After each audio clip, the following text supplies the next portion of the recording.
Life was really different then. We didn't have a TV. I remember when Dad bought the first TV. I remember going to our neighbors where we would, every Friday night, my dad loved the fights, boxing. We would go to the neighbor's house and they would have popcorn and soda and the kids played games. The women visited and the men watched the snowy images of boxing match. You could see more snow than you could boxing matches. And those were happy times. Life was a lot simpler. Of course, my dad was a veteran of World War II. Was in the 81st Infantry Division. Landed in several of the islands in the Pacific. So he was very familiar with what me and my brother faced in Vietnam. And I know it broke his heart. He never said a word.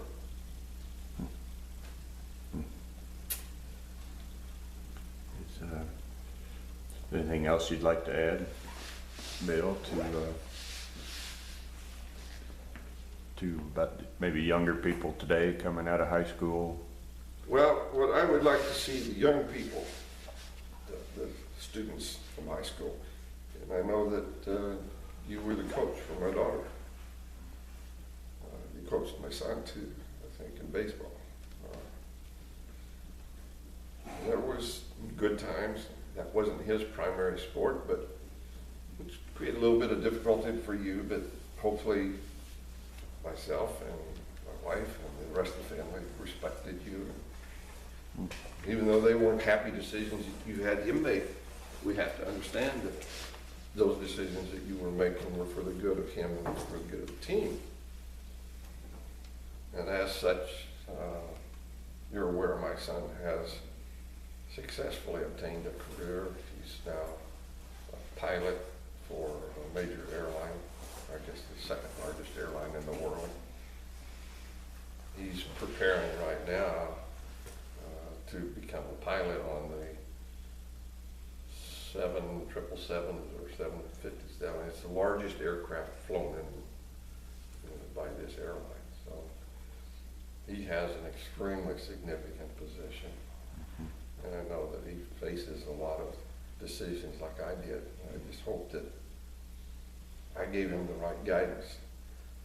And I hope these young men and young women who are coming out of high school can look back and realize how important history and how important the things that their fathers and their grandfathers and grandmothers and their mothers contributed and to what they did to make the world a better place, more secure place. They have to give that same thing back. They don't necessarily have to serve in the military, but somehow they have to give something back to their community, to their church, to their school, that provides a safe, nurturing, loving environment for their children and for the future of whatever may happen in their life. And those sacrifices and those experiences that they go through will become very, very important to them and to their future. We live in a world stage now, but most of your life is lived in a home. And in that home, you have to provide the safety and the security and the nurturing to raise the future generations. And part of what they have to realize is that we're all human beings. No matter who your enemy is, no matter who you have to fight, no matter who you live with or where you're at, we're all human beings. We all have the same basic desires for life. We all want to be loved. We all want to love. We all want to be successful. Some of us prosperous. Sometimes prosperous means I lived through the day, I fed my family, and all is well when you say goodnight. And I think that's probably the most important thing all students and all future generations need to know. live together in a world where there's not this struggles and the stress and strain. Because most of these struggles and stress and strain are created by us anyway. And we have to find a way to solve them.